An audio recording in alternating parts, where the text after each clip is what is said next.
Hola, es una alegría para mí poder continuar con otra presentación en el día de hoy y como ustedes recordarán, en las dos presentaciones anteriores nos habíamos enfocado en el juicio y un poco en la dinámica de cómo éste ocurre.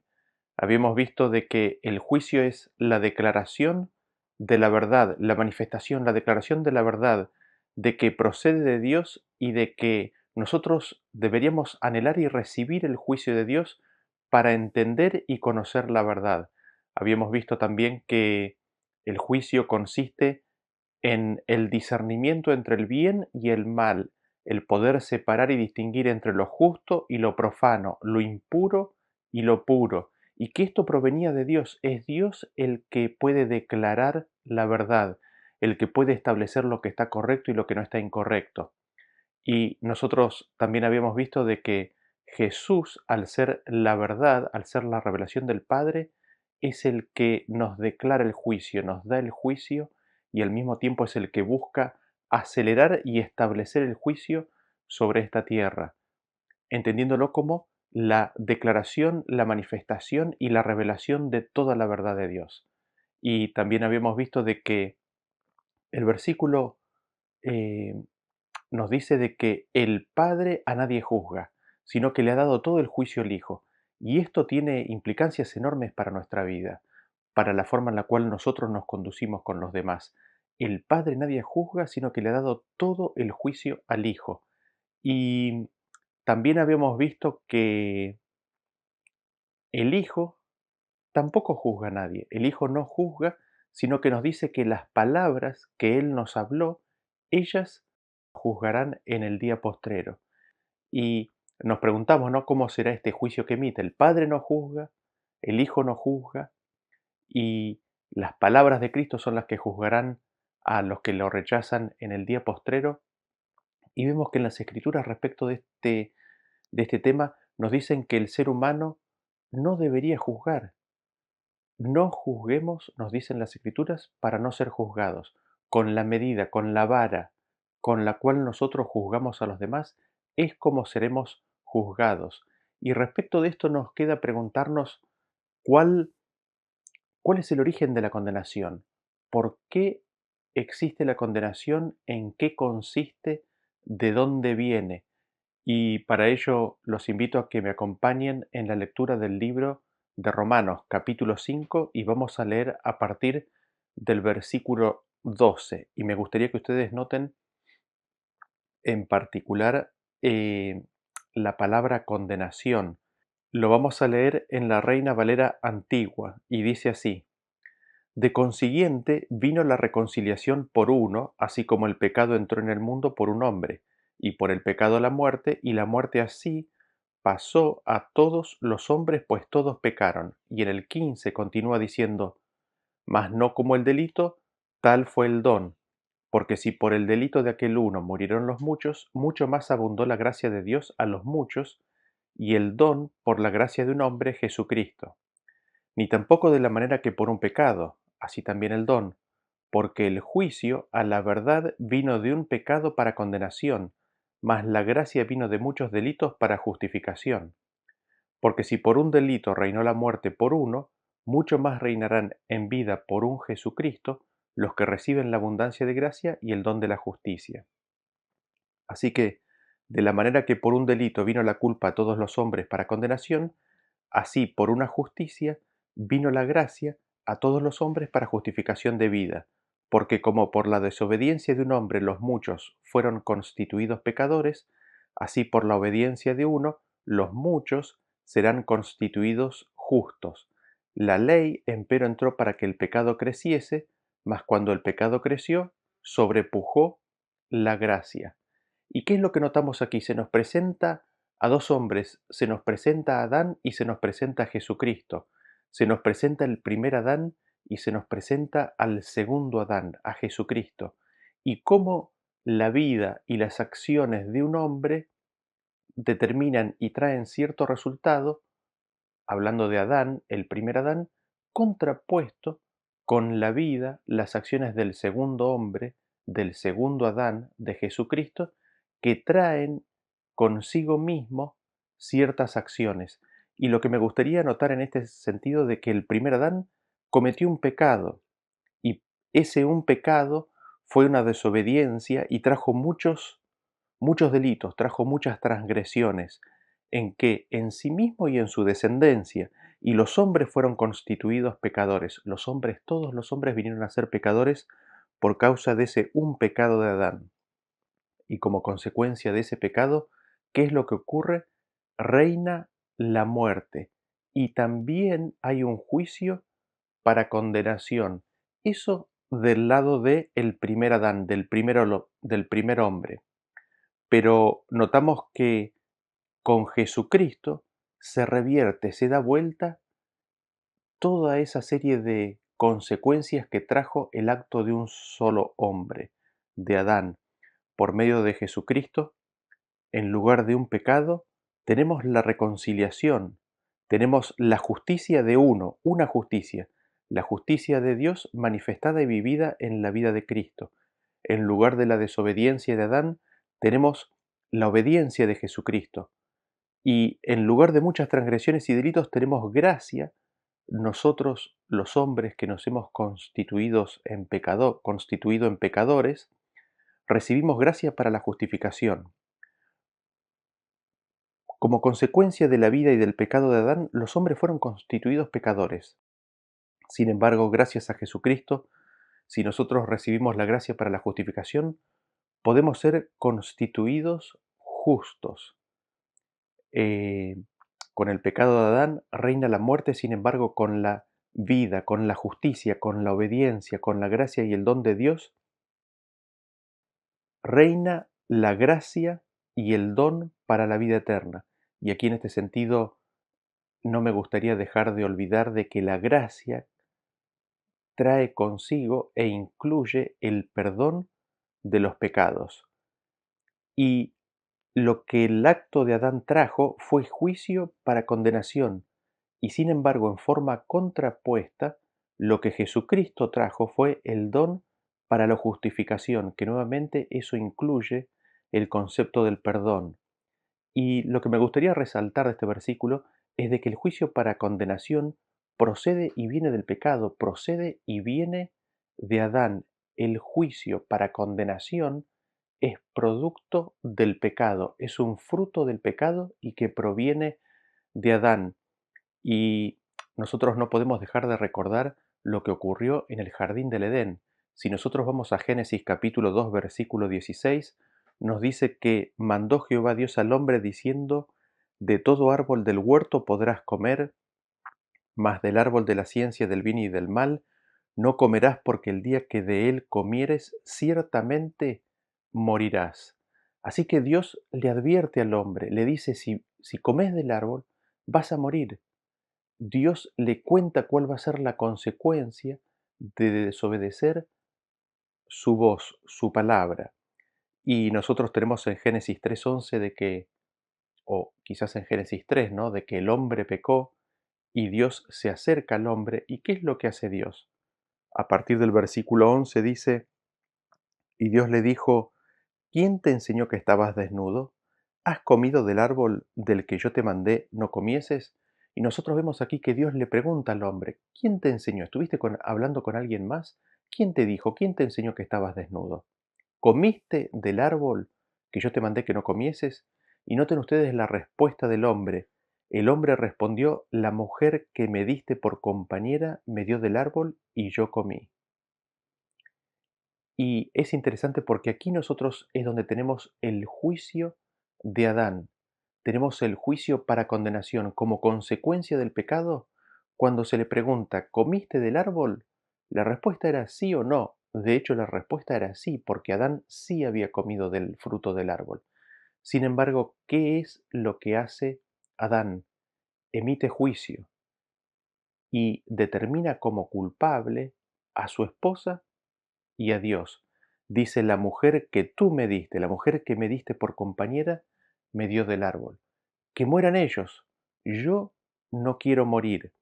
Y nosotros en los versículos siguientes tenemos una descripción de lo que el pecado traería como consecuencia.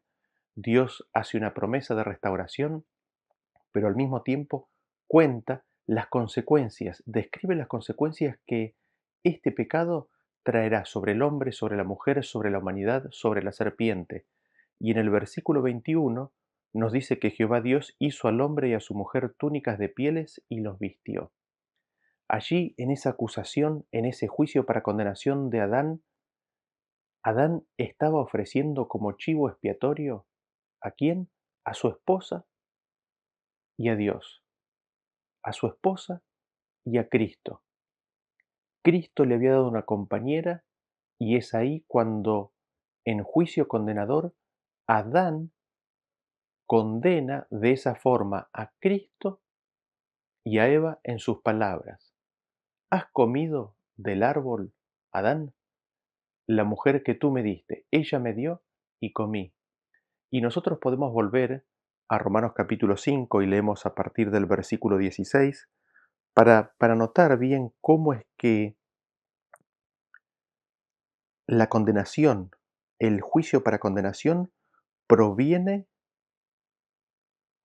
del pecado, proviene de Adán. Noten ustedes cómo lo dice, ni tampoco de la manera que por un pecado, así también el don, porque el juicio a la verdad vino de un pecado para condenación, mas la gracia vino de muchos delitos para justificación. Y seguimos en el 18. Así que de la manera que por un delito vino la culpa a todos los hombres para condenación, así por una justicia vino la gracia a todos los hombres para justificación de vida. Y noten ustedes lo que nos dice este versículo. Nos dice que el juicio vino de que de un pecado. El pecado de Adán hizo que él emitiera un juicio para condenación. Más, es decir, en forma contrapuesta, la gracia vino de muchos delitos para justificación. Dios, viendo los muchos delitos de los hombres, los pecados de los hombres, fue movido a gracia y de su corazón envió a su Hijo. ¿Para qué? Para que recibiésemos justificación. Envió el Espíritu de su Hijo para que la humanidad entera recibiera justificación. Así que nosotros vemos que en el reino de la oscuridad el pecado engendra juicio para condenación. ¿Y esto en qué consiste? Consiste en la culpabilidad del pecado que engendra condenación. Por el otro lado tenemos el reino de luz, el reino de Jesucristo en el cual tenemos gracia y tenemos una justicia, la justicia de Dios vivida en Jesucristo, manifestada y revelada en la vida de Jesucristo. Y esta, ¿para qué es? Es para justificación, es gracia, don de Dios para justificación de vida. Así es como nosotros vemos que en este versículo se nos presenta que el origen del juicio para condenación proviene del pecado y en forma particular proviene de la persona de Adán.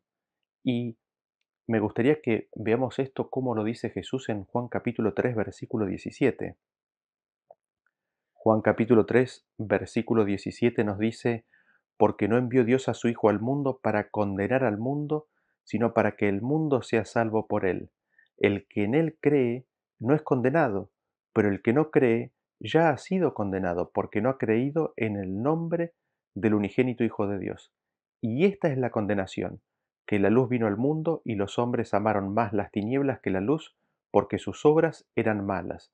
Porque todo aquel que hace lo malo aborrece la luz y no viene a la luz, para que sus obras no sean reprendidas.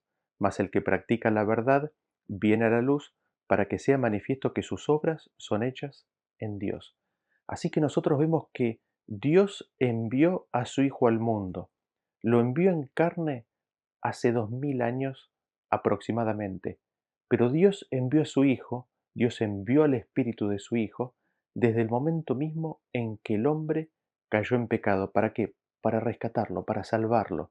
Fue el Espíritu de Cristo el que inspiró a los profetas del Antiguo Testamento. Fue el Espíritu de Cristo el que trató de convencer de pecado a los antediluvianos, en los días en los cuales Noé preparaba el arca en el cual 8 serían salvos. Y Dios envió al mundo ¿para qué? Para que el mundo sea salvo, no para condenarlo, sino que Dios envió a su Hijo ¿para qué? Para que el mundo sea salvo. Y lo que nos dice es de que aquel que cree en Jesús no es condenado, No hay condena para aquellos que creen y reciben a Cristo. Aquel que cree y recibe el Espíritu de Cristo no es condenado. Sin embargo, aquel que no cree, ¿qué nos dice? Ya está condenado, ya es condenado. ¿Por qué? Porque no ha creído en el nombre del unigénito Hijo de Dios. Y ahora nos especifica claramente en qué consiste esta condenación de aquellos que rechazan al Espíritu de Cristo. La condenación es de qué? De que la luz vino al mundo y los hombres amaron más las tinieblas. ¿Por qué? Porque sus obras eran malas. Así que la condenación consiste en el rechazo de la luz. La condenación consiste en el rechazo de la gracia y el perdón. La condenación consiste en rechazar esa vida, esa justicia de Dios manifestada en la vida de Cristo para nuestra salvación. En eso consiste la condenación. Ahora la condenación, como habíamos visto, consiste en la culpa que proviene por causa del pecado. ¿Y esto cómo ocurre? ¿En dónde se manifiesta específicamente? Lo vamos a ver en unos versos más adelante, pero me gustaría ahora que vayamos a Juan capítulo 5 a partir del versículo 22. Y noten ustedes cómo Jesús nos describe el tema de la condenación. Vean ustedes que dice a partir del versículo 22, porque el Padre a nadie juzga, sino que todo el juicio dio al Hijo, para que todos honren al Hijo como honran al Padre. El que no honra al Hijo no honra al Padre que le envió. De cierto os digo, el que oye mi palabra y cree al que me envió, tiene vida eterna y no vendrá a condenación, mas ha pasado de muerte a vida. Y seguimos en el 26. Porque como el Padre tiene vida en sí mismo, así también ha dado al Hijo el tener vida en sí mismo. Y también le dio autoridad de hacer juicio por cuanto es el Hijo del Hombre. No os maravilléis de esto, porque vendrá hora cuando todos los que están en los sepulcros oirán su voz, y los que hicieron lo bueno saldrán a resurrección de vida, mas los que hicieron lo malo a resurrección de condenación. No puedo yo hacer nada por mí mismo, sino oigo, así juzgo. Y mi juicio es justo porque no busco mi voluntad, sino la voluntad del que me envió. Así que nosotros vemos el punto que habíamos establecido en el tema anterior, que es la base de lo que sigue a continuación relativo a la condenación. Y el punto es el siguiente: el Padre a nadie juzga, sino que le ha dado todo el juicio al Hijo, y el Hijo recibió la autoridad de hacer juicio. Y allí nos dice que aquel que recibe a Cristo, aquel que acepta a Cristo, tiene vida eterna y no vendrá a condenación, más ha pasado de muerte a vida. Así que nosotros vemos que al estar en Cristo, no, la persona no es acercada, no se acerca a la condenación, sino que está apartada de la condenación. ¿Por qué? Porque está en Cristo, porque ha recibido a Cristo, porque cree en sus palabras. Y nos dice que cuando Cristo vuelva, eh, llamará a todos los que están en los sepulcros, y estos oirán su voz, y nos dice que lo que hicieron lo bueno saldrán a resurrección de vida, mas los que hicieron lo malo a resurrección de condenación. Y noten ustedes cómo son opuestas, ¿no? Resurrección de vida es un punto, el punto contrapuesto o el opuesto es la resurrección de condenación. Y evidentemente la vida y la condenación son contrapuestas, no son lo mismo, sino que están opuestas una en relación a la otra. Y lo que nos dice este versículo es que cuando los hombres sean resucitados, algunos resucitarán para vida, pero otros habrán caído en condenación y resucitarán ¿para qué? Para condenación.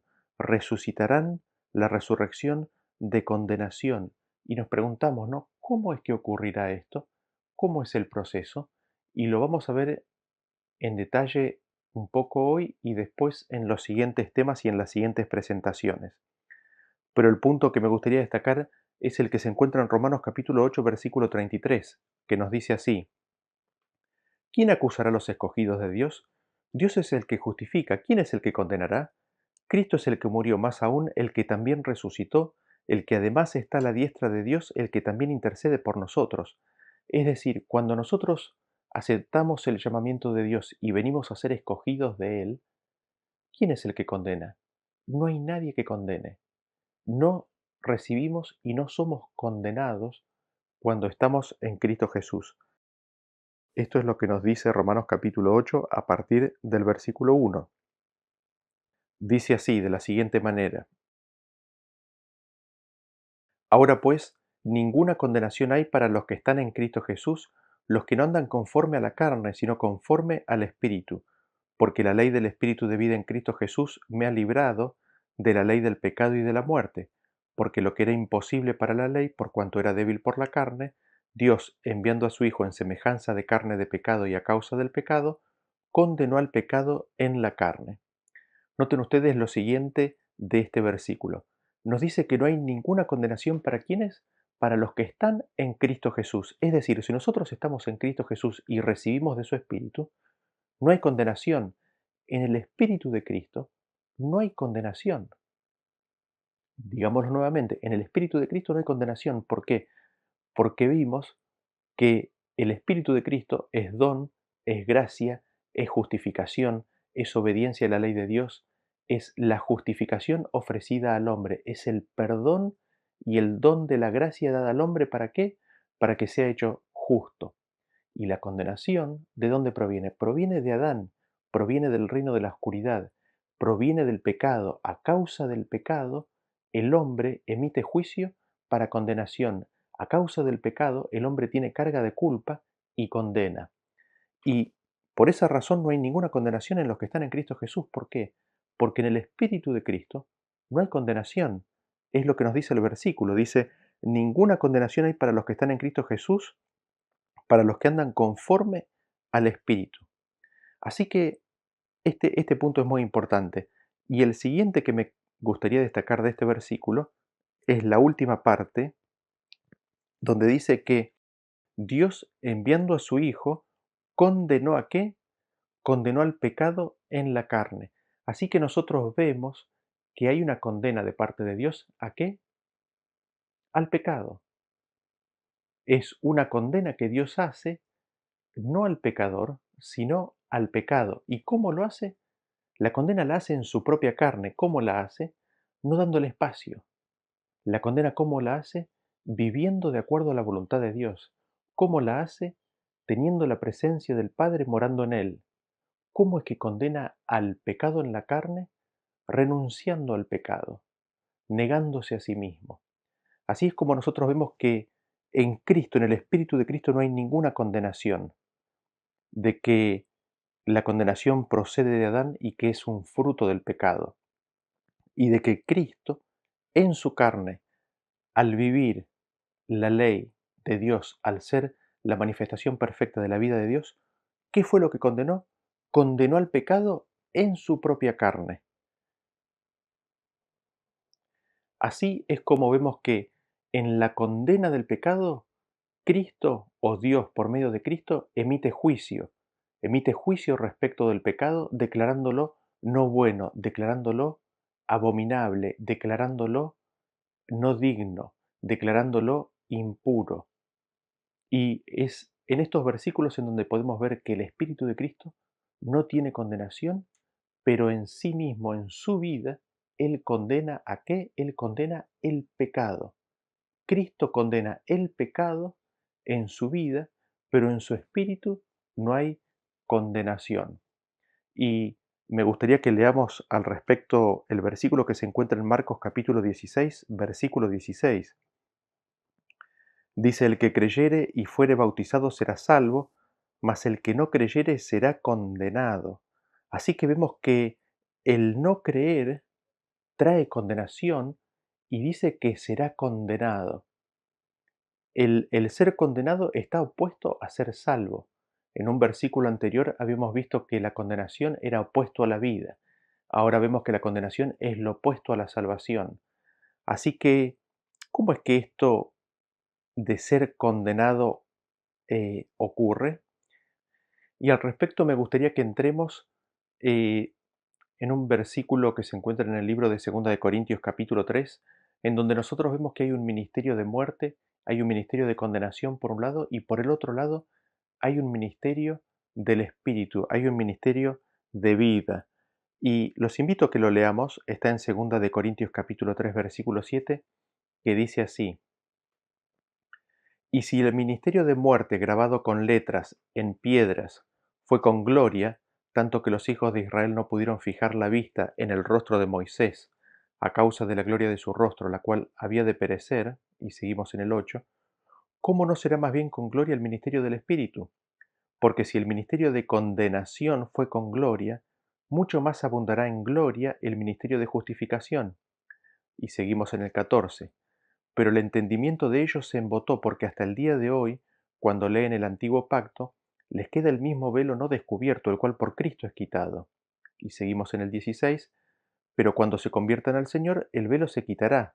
Y seguimos en el capítulo 4, versículo 3, que sigue diciendo así: Pero si nuestro evangelio está aún encubierto, entre los que se pierden está encubierto, en los cuales el Dios de este siglo cegó el entendimiento de los incrédulos, para que no les resplandezca la luz del evangelio de la gloria de Cristo, el cual es la imagen de Dios. Así que vamos a tratar de explicar un poco este versículo y qué es lo que nos está queriendo decir. En esta sección, Pablo nos está presentando a los dos pactos, al pacto viejo y al pacto nuevo. Y voy a dejar en la descripción el link para un video para aquellos que desean ampliar sobre este tema, y también el link de una serie en donde nosotros cubrimos en qué consiste el pacto viejo y el pacto nuevo. El pacto nuevo es la promesa del perdón y el don del Espíritu de Dios para salvar al hombre, y este está vigente desde el momento mismo en que el hombre pecó.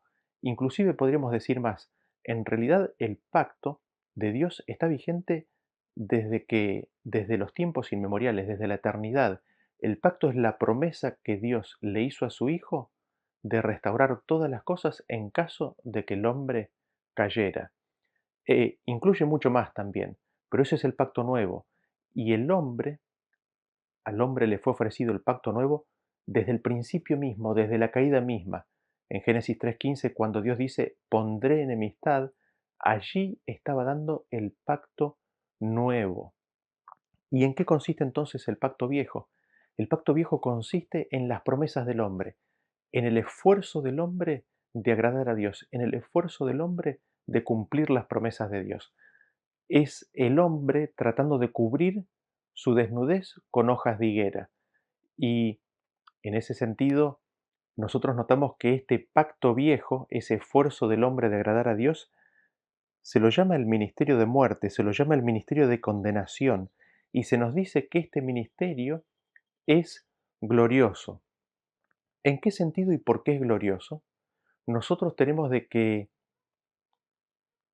Dios da su pacto, el pacto nuevo, y los hombres le prometen a Dios, los hombres en su propio esfuerzo intentan agradar y cumplir las promesas de Dios, y Dios condesciende en entrar en ese pacto con el hombre. ¿Con qué propósito? ¿Con qué voluntad? Con la idea de llevar al hombre a su propio pacto. Dios condesciende, Dios acepta el esfuerzo del hombre. ¿Para qué? Para traerlo a un lugar en el cual él pueda reconocer de que nada puede hacer por sí mismo, sino que en todo depende de Dios. Y nos dice que este ministerio de muerte, este ministerio de condenación, fue con gloria. ¿Por qué? Porque Dios se sirve de esta condenación. ¿Para qué? Para llevarnos a su reino, para acercarnos a Cristo. Noten ustedes que estar en el pacto viejo, estar en este ministerio de condenación, estar en este ministerio de muerte, a pesar de que es con gloria, nos impide ver la gloria de Cristo, nos impide contemplar la gloria del Señor. De hecho, nos dice que esto puede ocurrir, es decir, podemos ver la gloria de Dios cuando el velo es quitado, y el velo es quitado por Cristo. Cuando nosotros estamos en este pacto, en este primer pacto que es grabado con letras en piedra, nos dice que no estamos convertidos al Señor. Se nos dice que el Evangelio está encubierto, de que el entendimiento ha sido cegado y de que somos incrédulos. Es decir, la condición de estar en el primer pacto es una condición de incredulidad, es una condición de rechazo de las promesas de Dios. A pesar de que creemos de que estamos haciendo la voluntad de Dios, en realidad estamos con un velo puesto delante de nuestros ojos, no pudiendo contemplar a Cristo. Y este es el punto que me gustaría destacar de este ministerio y de este primer pacto. El hecho de que estar y permanecer en este primer pacto no es bueno, consiste y termina en la perdición. Y este versículo está haciendo referencia a una experiencia que me gustaría que la leamos. Eh, hay dos eventos en particular. El primero que tenemos es el que se encuentra en 20:18, Éxodo capítulo 20:18. Dios, después de haber hablado los 10 mandamientos, nos dice que todo el pueblo observaba el estruendo y los relámpagos y el sonido de la bocina y el monte que humeaba, y viéndolo el pueblo, temblaron y se pusieron de lejos.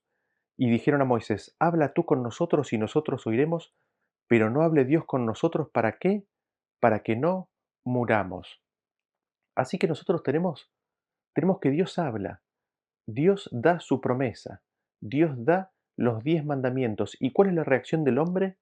El hombre, el pueblo de Israel tiembla, tiene miedo, se ponen lejos y tienen miedo ¿de qué? Tienen miedo de morir. Y así es como nosotros vemos el ministerio de condenación. ¿Por qué? Porque el hombre, al tomar conciencia de la palabra de Dios, de la voluntad de Dios, el hombre al tomar conciencia de que está alejado de la voluntad de Dios, al hombre le entra miedo. ¿Le entra miedo por qué? Porque se condena a sí mismo al escuchar las palabras de la voz de Dios. Noten ustedes en Éxodo capítulo 34, versículo 29 lo que nos dice. Y aconteció que descendiendo Moisés del monte Sinaí con las 2 tablas del testimonio en su mano, al descender del monte, no sabía Moisés que la piel de su rostro resplandecía después que hubo hablado con Dios. Y Aarón y todos los hijos de Israel miraron a Moisés, y aquí la piel de su rostro era resplandeciente, y tuvieron miedo de acercarse a él. Y los versículos siguientes nos dicen de cómo Moisés tuvo que poner un velo sobre su rostro. En realidad, el problema estaba en el pueblo de Israel. Moisés hacía eso por deferencia. Cuando Moisés hablaba con Dios, se sacaba el velo. Los que tenían el velo eran el pueblo de Israel. Y lo que me gustaría destacar de esto es de que ante la presencia de la gloria, ante la presencia de la voz de Dios, ¿qué es lo que ocurre? El pueblo tiene miedo, el pueblo tiene temor, el pueblo, por causa de la culpa, del pecado, por causa de la culpa de la incredulidad, no puede ver la misericordia de Cristo y condena. ¿Qué es lo que ocurre? Se condena a sí mismo. Y esto es el ministerio de condenación al cual hacía referencia 2 Corintios capítulo 3 que leímos recién. Ahora, ¿por qué dice que es con gloria? Lo leemos en Romanos capítulo 5 versículo 20. Dice: la ley empero entró para que el pecado creciese, mas cuando el pecado creció, sobrepujó la gracia. Así que nosotros vemos que Dios habló la ley y Dios toma este temor, este miedo, ¿para qué? Para llevar al hombre a sus promesas, para llevar al hombre a Cristo. ¿Para qué? Para que reciba perdón, para que reciba gracia. Es en este sentido que el ministerio de muerte, el ministerio de condenación, es con gloria. Y lo que me gustaría destacar es de que Dios habló y dijo: no tendrás dioses ajenos, no matarás, etcétera, y el pueblo tiene miedo. ¿De dónde surge la condenación? La condenación surge del pecado que había en el pueblo. El pueblo tiene pecado morando en su corazón, se siente y reconoce culpable y hay condenación. ¿Condenación a quién? Condenación a ellos mismos. Tienen miedo de qué? De morir. Y lo mismo sucedió cuando Moisés bajó del monte con las tablas. Su rostro resplandecía y ¿cuál es la reacción? El pueblo de Israel tiene miedo. Ese es el ministerio de condenación, es la gloria de Dios reflejando el pecado en el corazón, el hombre toma conciencia de su culpa y se condena. Ahora, el propósito de Dios al hablar, al revelar su gloria, ¿qué es? Es atraernos. Y si el pecado abunda en el corazón, ¿qué es lo que dice? La gracia, el don, el perdón de Dios sobreabunda. ¿Para qué? Para que corramos a Cristo, para que obtengamos ese perdón, para que seamos salvos. Y este es un poco, esta es un poco la dinámica del primer pacto y el segundo pacto, del pacto viejo y del pacto nuevo, pero lo que me gustaría destacar de estas dos historias es de que la condenación es propia ¿qué?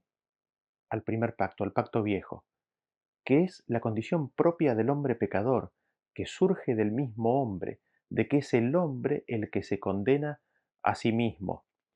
Y me gustaría al respecto leer lo que nos dice Lucas capítulo 6, versículo 37, que viene en línea con lo que mencionamos en la presentación anterior. Noten ustedes lo que dice. Dice, no juzguéis y no seréis juzgados. No condenéis y no seréis condenados. Perdonad y seréis perdonados. Así que nosotros vemos que Dios viene con toda su misericordia y con todo su perdón y viene con su no juzgar. Dios no juzga a nadie. Cristo dijo, yo a nadie juzgo.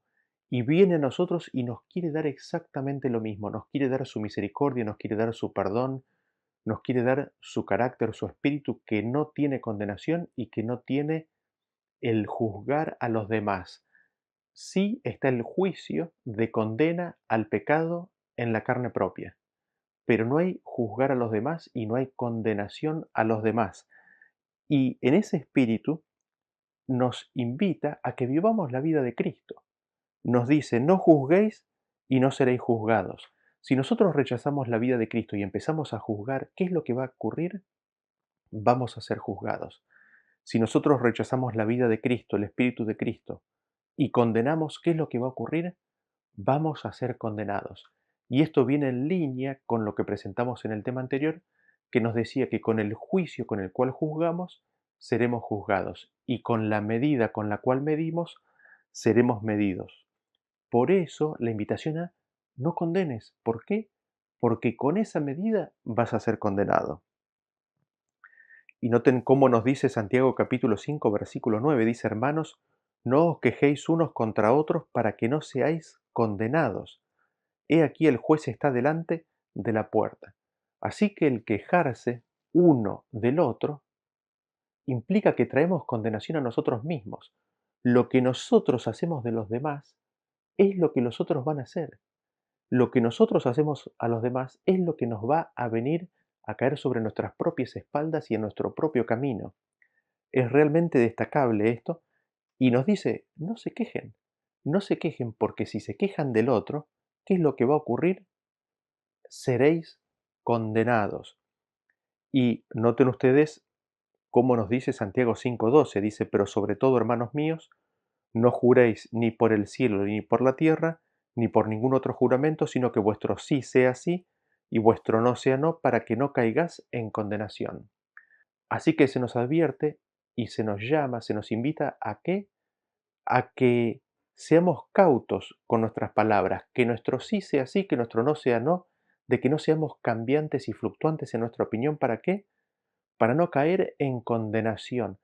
Así que es nuestro cambio, nuestra fluctuación, nuestro ir y venir lo que trae la condenación. Y noten ustedes que la condenación es una condición.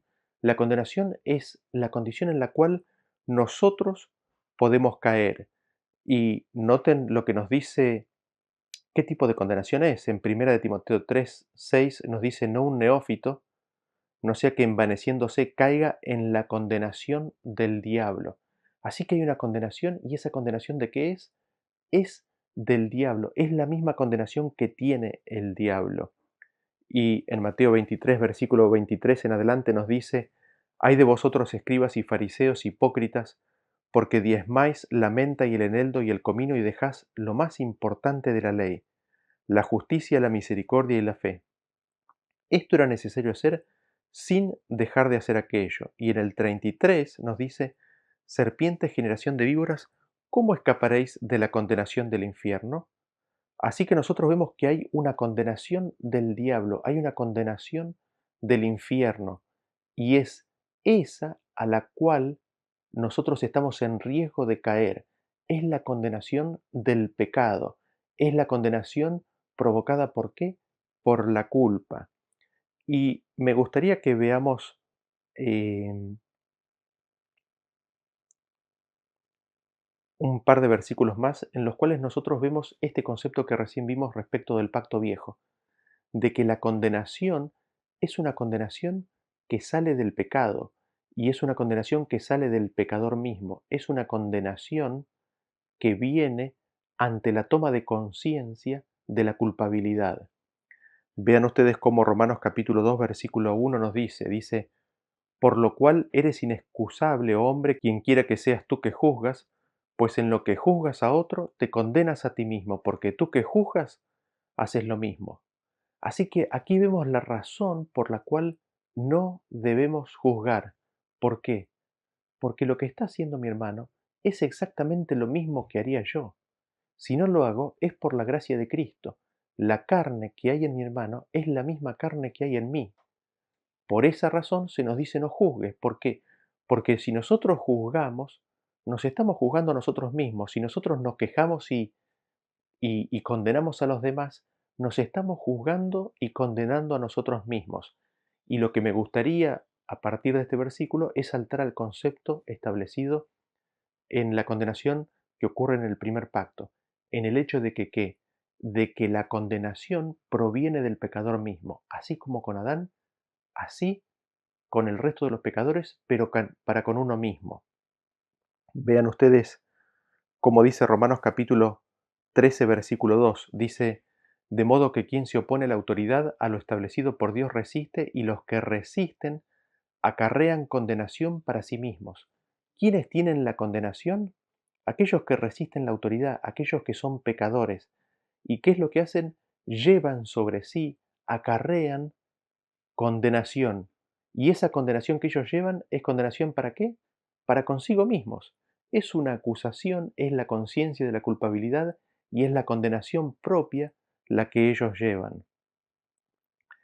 Y vean ustedes cómo dice Primera de Juan capítulo 3 versículo 19, dice, y en esto conocemos que somos de la verdad y aseguraremos nuestros corazones delante de Él, pues si nuestro corazón nos reprende, mayor que nuestro corazón es Dios y Él sabe todas las cosas.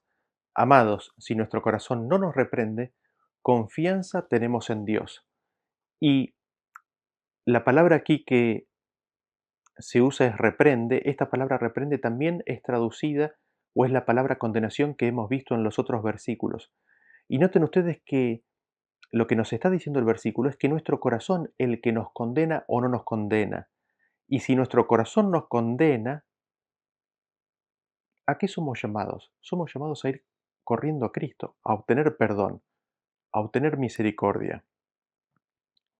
En cambio, si estamos en Cristo, si hemos recibido el perdón, si hemos recibido el Espíritu de Cristo, nuestro corazón no nos condena, no nos reprende.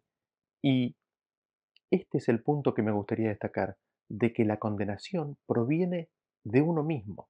La condenación proviene del pecador. El pecador juzga, condena y acusa a su prójimo y consiguientemente, en forma natural, tiene acusación, juicio y condena contra sí mismo. Y esa es la condena de la cual Dios nos quiere librar. Dios nos quiere salvar y librar de la condenación del prójimo y de la condenación propia. En Tito capítulo 3, versículo 11 nos dice, sabiendo que el tal se ha pervertido y peca y está condenado por su propio juicio. Así que nosotros vemos que el pecador, aquel que ha pecado, ya está condenado. ¿Y por qué está condenado? Está condenado por su propio juicio. Es su propio juicio el que lo condena. Y nosotros vemos cómo es que esto ocurrirá al final del tiempo. Quizás hoy en día muchos han apagado la voz de la conciencia, reprimen su culpabilidad, sin embargo al final del tiempo se nos dice de que va a ser bien claro cómo ocurrirá la condena. En Mateo capítulo 12, versículo 36 nos dice, mas yo os digo que de toda palabra ociosa que hablen los hombres, de ella darán cuenta en el día del juicio, porque por tus palabras serás justificado y por tus palabras serás condenado. ¿Qué es lo que nos justificará en aquel día? Nuestras palabras si hemos recibido la justicia de Cristo. ¿Qué es lo que condenará al pecador? Sus propias palabras. Por sus propias palabras, el pecador se condenará a sí mismo en el día del juicio. Y naturalmente, habiendo visto que la condenación proviene del pecador, proviene del pecado, que en su origen en la humanidad surgió de Adán, cuando condenó a su esposa y condenó a Cristo. Y esa condenación, ese pecado pasó a todos nosotros. Y es en Cristo Jesús, recibiendo su Espíritu, en donde podemos estar libres de condenación. ¿Por qué? Porque no hay condenación para todos aquellos que permanecen en Él. Porque aquellos que caminan en el Espíritu de su vida no están bajo condenación, han sido librados, rescatados de la condenación. Y habiendo visto estos conceptos de la justificación, me gustaría que sigamos considerando y estudiando estos temas, teniendo en cuenta de que hay otros versículos en los cuales nos indican de que Dios juzga y de que Dios condena. Pero hemos visto que Dios no juzga y no condena. Entonces, ¿cómo es que lo hace? Eso lo vamos a ver en los próximos temas. Pero la forma en la cual Él lo hace tiene que ser tal de que se pueda decir de que Él no juzga a nadie y no condena a nadie. Que Dios nos libre de condenar, de juzgar y condenar a los demás. Así seremos librados de nuestra propia condena y de nuestro propio juicio y estaremos libres en Cristo, libres de condenación. Gracias por haberme acompañado y los espero en la próxima presentación. Hasta luego.